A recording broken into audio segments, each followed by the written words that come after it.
What's up, you guys? It's me, Lexi, and welcome back to my channel. I don't know about y'all, but in the last couple of years, I've been seeing a huge influx of a certain type of content here on YouTube, Instagram, and probably on TikTok, even though I'm not on TikTok anymore. I've been seeing a huge influx in content such as how to level up, how to become an it girl, how to transform your life, how to achieve all your goals, how to have lucky girl syndrome, and I just want to say, enough is enough. Now, this is no shade to those creators. I'm sure they're great and they're just sharing what's worked for them. However, I feel like it's important to be realistic and realize that what works for one person is not going to work for everyone. And as someone who used to consume a lot of that content back in 2023, I feel like I'm living proof that you can implement all of the tips and tricks that they're telling you to do and still be stuck in the same situation due to circumstance. So that's what inspired me to make today's video about embracing your loser era, especially when we live in a day and age where, you know, everybody's about, you know, living their best life and posting their best moments online. I feel like online culture has become about showing off and living your best life and flexing, and that ends up making people who aren't where they want to be feeling bad about themselves, if not worse. I also hope this video can open up a respectful, heavy on respectful dialogue down below where you guys can share your experiences, but I have no place for bullying on this channel. Please keep it respectful and civil. If it gets out of hand, I will turn off the comments. So before I get into what you should do to embrace your loser era, let me share my little testimony, if you will, so you know that I'm the real deal. I also have another video where I talk more in depth about this on this channel, so if you're interested, I can actually put the video right here. Basically, when I was 21 years old, right out of college, I got my dream job, internship, if you will. I moved to a new city. I started making a lot of friends. I started dating, which I didn't do a lot of in high school or in college. I was partying a lot, which I didn't get to do a lot of in college because of, you know, the C word that shall not be named. I was also coming out of a really dark depression that started during my last semester of college. It felt like life was really good for the first time in a while, and I was just embarking on this new chapter, and I was so ready for it. However, after a certain point, the company could only keep a certain number of employees, and I was not chosen, so that meant I had to move back to my mom's house and back to the town that I went to high school in, and yeah, and needless to say, it was all downhill from there. Just like that, I was back working at the bowling alley that I was working at when I had breaks in college. A lot of my friends that I grew up with were no longer living in that town, so I didn't really have a social life. I didn't have a car, so I couldn't just come and go as I pleased. Dating was out of the question because I was back home with my parents, and I just felt really awkward about trying to date, but like being an adult, but then being back home with my parents. And then on top of that, my mom and my stepdad are kind of strict. And because I was back home in their house, even though I was an adult, I still had to follow their rules. And I felt like such a failure. I felt like this is not where I was meant to be at 22 years old. I think I was 21, 22. I was comparing myself to my friends because all my friends were in relationships and lived on their own and had cars and had great paying jobs, and I didn't have any of that. I was working at a shitty bowling alley and I was miserable and I barely had any time off and I was just going through it. And even now, nearly 3 years later, at 24, almost 25, I'm still not where I think I should be. I'm still not where I want to be, and I'm nowhere close. So yes, in conclusion, I do know a thing or two about a loser era. I'm currently in a loser era, so I think I'm more than inclined to talk about this. And now I'm gonna tell you guys how to embrace your loser era. Now, I'm just gonna keep it real with you guys. What the fuck was that? What was that? Now, I'm just gonna keep it real with you guys because I know some people are like, don't compare yourself to other people, or everybody has their own race to run, and I just feel like that's unrealistic as hell. It is unrealistic as hell. We all do it. We all compare ourselves to people, and it's normal, it's human, it's fine.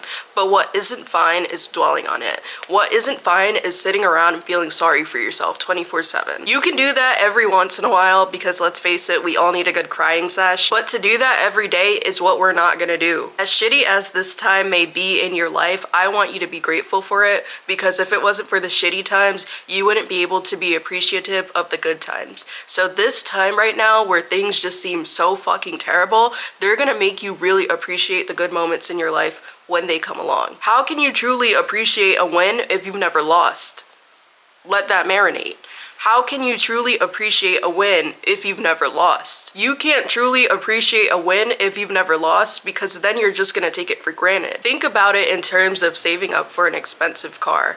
If you put in that work and you work hard and you're putting all the pennies and all the coins in that jar to save up for that expensive car, it's gonna mean way more to you than getting it as a gift. Because gifts are nice, but you're not gonna appreciate it as much versus if you worked hard to buy that car yourself. If you get the car as a gift, you may like that car, but you're not gonna truly appreciate that car the same way you would if you saved up and worked hard to buy that car yourself. So your winning era is gonna hit different because you had to go through this loser era right now. And for that reason, I ask you to be grateful for this shitty time in your life right now. Although life sucks, I challenge you to be grateful for one thing you have right now, whether that be food or a roof over your head or a car or a job, whatever that may be. I challenge you to be grateful, because one thing that you're taking for granted is another thing that someone else does not have. Whether that be a working car, the cell phone you're watching this on, the wig you're wearing, be grateful. Find something small to appreciate, and remember, it can always get worse.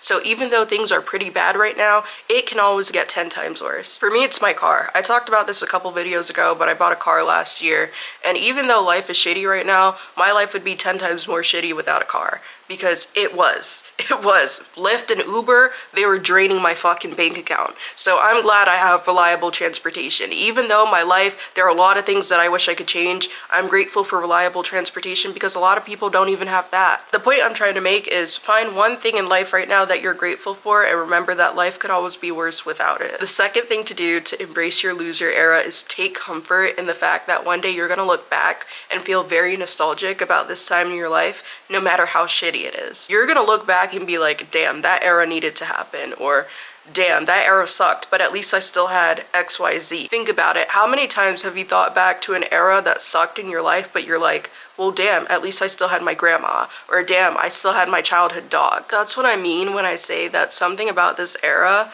is gonna make you feel nostalgic in the years to come. Prime example for me is middle school and high school.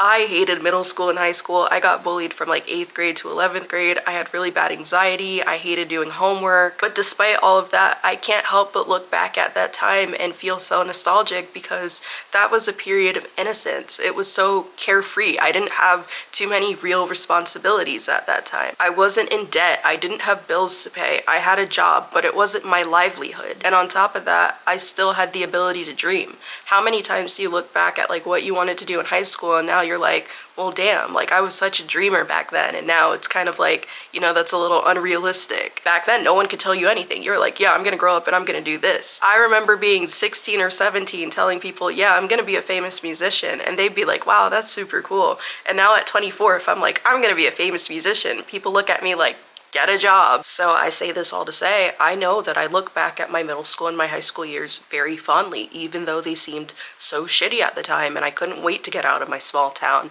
And I'll probably feel the same way about this period in my life in the next few years. Although these past few years have felt so shitty and so stagnant, I have to remind myself that, there were times for growth, there were times for lessons, there were times for getting my shit together. And I think my future self will be grateful for that, even if I'm not right now. I think it's also important to remind yourself that these shitty times may be a blessing in disguise. Like in my case, I hate being at home. I hate the fact that I had to move back home. I'm trying to move out, but maybe the blessing in disguise here is more time with my family, because I don't know how much time I'll have with my family. My stepdad's getting older, my mom's getting older.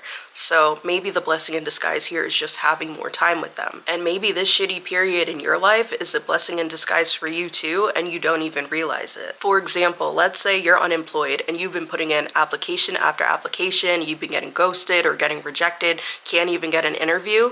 Maybe you're not meant to get a job because you're meant to start your own business. Maybe the reason you can't get a job is because you're meant to take up that hobby that can ultimately make you money. Fun fact, I actually started my YouTube channel a couple years ago when my hours started getting cut at a job that I was working, and if it wasn't for my hours getting cut, I wouldn't have started my YouTube channel. Granted, YouTube YouTube isn't my full-time job. I don't think I want it to be, but it's still like a fun hobby and something I enjoy doing. And I would have never known that this is something I enjoy doing if my hours didn't get cut. Not to be cliche, but like everything happens for a reason. And even if you don't understand the reason in this moment, you're gonna look back in a couple years and everything's gonna click. You're gonna be like, oh, this needed to happen, or oh, I see why this happened. Then you're gonna be like, okay, I get it. I get why that happened. That dark, shitty period needed to happen in order for me to get to the next place in my life. Third thing you can do to embrace your loser era is to avoid triggers. I know this isn't easy, but there are little things you can do to avoid triggers, especially the things that like really work you up. For example, let's say one of your triggers is being single and all of your friends are in relationships, and one of your triggers is like your friend who constantly tells you about everything her boyfriend does for her. She's like, oh, Brian bought me flowers, Brian bought me chocolates, Brian bought me a necklace, Brian is taking me out to dinner tomorrow. Now, I want to make it very clear, you can be happy for your friend, but sad for yourself at the same time. It doesn't make you a hater. So like, two things can be true. If you know it's gonna make you feel bad and like sorry for yourself, distance yourself. Distance yourself from that friend. Distance yourself because you know it's gonna trigger one of your insecurities, and you don't want that insecurity to like ruin your friend's happiness and feel like your friend has to like walk on eggshells around you. So I would distance myself. And you don't even have to be rude about it. You don't have to say like, oh, you talk about your boyfriend too much and it's triggering, so bye. Like, that's rude. Don't do that. I would say something along the lines of, hey, I enjoyed chatting with you, but don't take it personally if I go MIA for these next couple of weeks or months, whatever you choose. I have some goals that I'm trying to align with, and I need to take some time to focus on myself. Simple. Or let's say one of your triggers is not having enough money to travel, and you want to travel but you can't afford it, and every time you open up Instagram you always see your mutuals traveling. Because let's face it, we all have that one person on Instagram who whenever we open up the app they're always popping up in a different country. If you know that's gonna trigger you but you don't want to seem like a hater and unfollow, just mute them.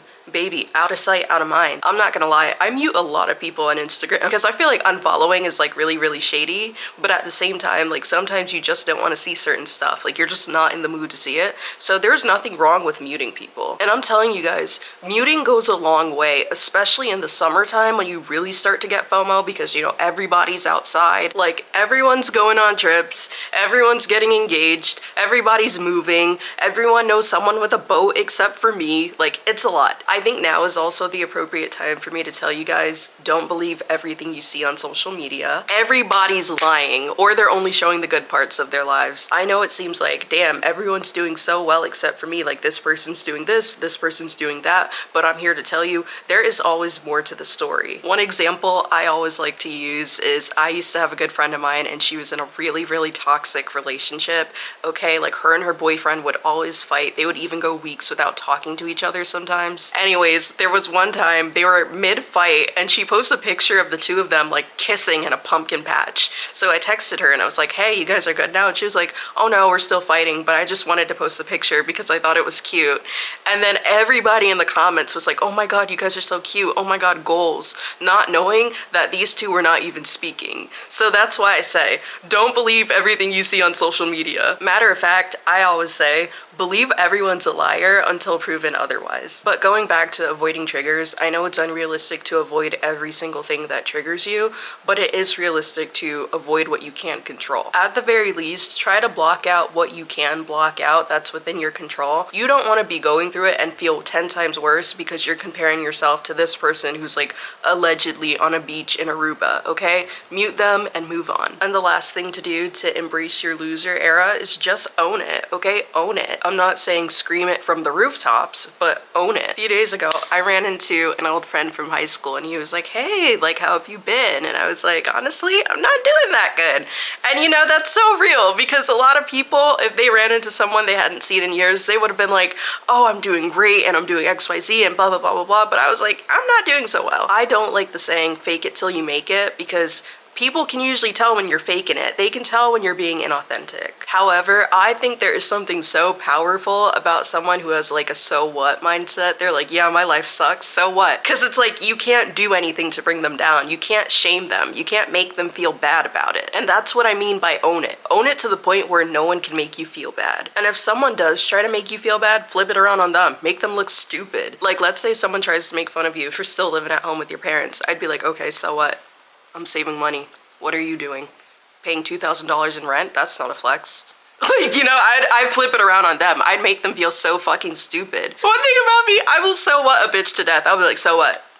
So what? And what about it? You just gotta own it. I always tell myself it's one thing for me to feel bad about myself because I'm not where I want to be in life, but I refuse to let anybody else make me feel bad about where I am in life. And that's the type of mindset you need to have. So what? Who cares what that person thinks? Who cares that that person thinks they're doing better than me? Let them. When you have a so what mindset, no one can make you feel bad, especially when you're just unapologetically being yourself and living your truth. And I think it's better to just be yourself and own it than try to fake it till you make it and get exposed. Hopefully this video helped one person feel a little bit better. I know this is a video I could have used a couple years ago. Before I go, I'm gonna do Song of the Week. Song of the Week this week is Hard Times by Paramore. I will link it down below. I just had to pick it as Song of the Week because I love that song, and also it's so relatable. It feels like we're all going through hard times and like, when will it end? If you like this video, like it. That helps me out a lot. Subscribe or don't, I don't care. Be sure to follow me on Instagram at YorkYamit and on Twitter at loserlikelex, and I will see you guys next week.